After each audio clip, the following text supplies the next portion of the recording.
Repulse is going to have a word with the invisible jungler that still had quite a lot to say. Thank you, Pyra. I'm here joined by Dexter from Element after his win. First off, congratulations after taking down ROCCAT. First off, I wanted to ask you your opinion on Nautilus top. It's the champion that we're seeing now come into the top lane. We've seen it in every single region. EU has been the last one to pick it up. Yeah, I think we practiced it a bit last week already, but we weren't sure how strong it is, so we wanted to wait. And then we saw NA first picking Nautilus, winning every single game with top lane Nautilus. So we thought, yeah, we saw it in China a bit. It's really good, I think. It's a new Maokai in my eyes because he has lane pressure since level 1. He can push in. His ultimate is straight up overpowered, I think, for top lane, and it has like a lot of damage as a tank, so you can be like a tank and frontliner in the late game while also providing a lot of early game damage. And then he is like really easy to gank lanes, and I think in that game we kind of tried to shut down the Ryze, which we did, I think, good. We focused on that, and I think that provides like huge utility that you have like a very CC heavy, damage heavy type top lane, which is very, very good in the current meta to have, because that way you can actually play like the TP advantage for your team and then snowball the rest of the game. Yeah, I too think top Nautilus is amazing. Now, I want to talk about your position in the standings and how far you think you can go before we hit playoffs. I'm not even sure what our score is right now. I think it's 5-8, 5-8, yeah. So obviously it's not optimal. I think we lost a lot of dumb games, and I think our draft was like the most problematic thing. And even coming into this week, I thought we have like a really good draft here, even when we gave up Ryze. But I think in general, like this week of practice was a lot better than others because we prioritize on the right champions, and we're finally in the meta, which I would say, and we don't really lose the game in champion selection. So I felt like at this that way that we just lose games straight up in champion selection, which was really frustrating for us because we didn't know what to do in game, and then we straight up lost during the champion. But yeah, I think right now we can probably hit top 6 if we win all the games. And I think if we hit top 6, then we're gonna have a really strong playoff performance, in my opinion, because I think we are better in the best of 5 settings and preparing for one opponent than just seeing how like week by week every single time another opponent comes. So I think we are better at just preparing for one opponent in the best of 5, and then hopefully strong playoffs performance. Maybe go to Worlds. Nah, that's a bit too ambitious. But yeah, just take every single game one by one right now, and then hopefully we will not get relegated or something. Yeah. Well, you're looking very good so far, Dexter. Congratulations once again on your win. And we are going to shoot it over to the analyst desk to clean up the rest of that game. Well, Dexter had a lot to say. Very nice to hear from him. Also saying that Nautilus is the new Maokai. Maybe Krepa will do a segment on it next week. Who knows?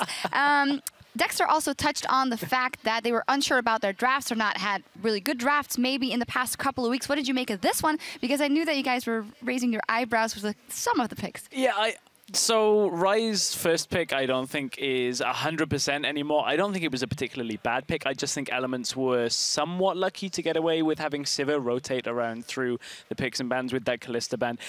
Overall, I kind of echo Dexter's sentiments. They made their picks and bans phase work for them very well in the game. Just looking at it before the last few picks were locked in, I was a bit skeptical. Yeah, I think that Ryze has some downsides, which is his immobility. But once he gets like 1 or 2 kills or has some farm and gets going, he's like a monster. But I think Elements had the best start into the game that you can imagine. They get the level 2 gank on the top side because ROCCAT's just playing way too aggressive on their weak side. Then afterwards they get another kill on the top side. They are already 4-0. And at this point, they should have just either way pressured the lane with Nautilus against Ryze. Either way, prepare for a tower dive or freeze the wave, and Ryze wouldn't be able to do anything. But as it happens, yeah, ROCCAT made aggressive plays on the bot side, and they get so many kills. Yeah, if you discount those 5 minutes that ROCCAT got that dragon fight, Elements were actually doing really well for the entire game. Actually, this is the 5th game that ROCCAT have lost after holding a lead at 20 minutes. And we got to grab those Barons. Let's get the first replay up on the screen. Heartbreaking to watch from the side of ROCCAT. This was only the first one, though. Yeah, this was the first Baron attempt that ROCCAT made.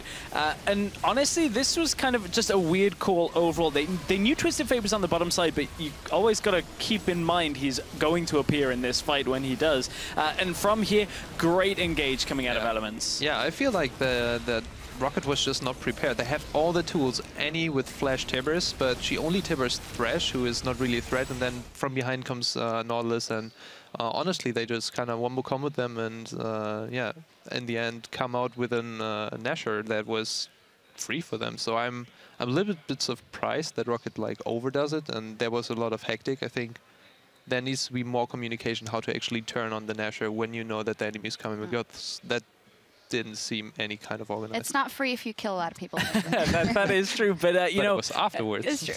It seemed to be buy one get one free in this game, because the same thing happened a second time. Pretty much almost exactly the same thing. If we take a look at the second Baron replay that we took from that game, basically ROCCAT managed to get themselves a bit of a catch to start this one off. You can see that Nautilus was not available for this fight, but keep a track of where the crowd control is actually being held onto. Vanda still has Tibbers for a and Flash for a very long time in this fight. And Tabs is just able to get so much damage out to get this double kill early on. Still, well, Vanda still could have had Tibbers available at any point in this fight.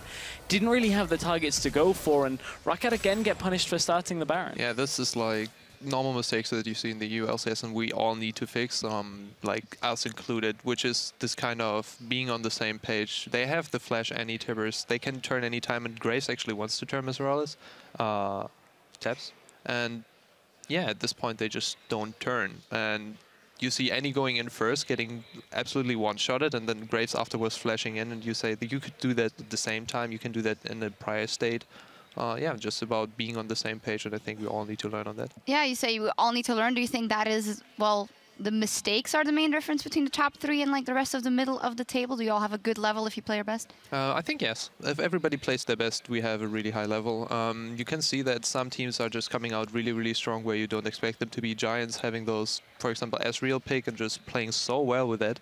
But then you have some kind of rotational mistakes where people end up like getting tower dove, and at some point we should be able to fix this. And I think EU LCS is on a really good way. Fnatic being really far ahead, making the least amount of mistakes, and you see how it's, you know, showing in the scores. They are 12-0 now, and yeah, I think just shout out as well to their strategical play. I think this is something where if we see more in the EU LCS coming that through, we will have really interesting games. Yeah, and talking about top teams in a few minutes, Origin will try and hold off Giants Gaming as Pepinero and his team look to pad their record and keep themselves safely in playoff contention. We'll see you back here in 3.5. Theatrics is just not our element. Oh my god. Are you trying to get in now? Oh my god. Permission to take off my headset, Tomistan. Is able to take him down as JWoww looks around the side for more. Dexter lanterns his way back to safety, maybe not. As in came Steve. Let's fight, let's fight, let's fight. Rallis. I'm looking right. Rallis. Nice. Steve. Nice.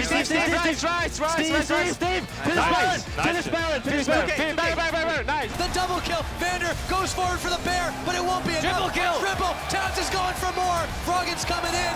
Elements have done it. They topple ROCCAT and move up the standings.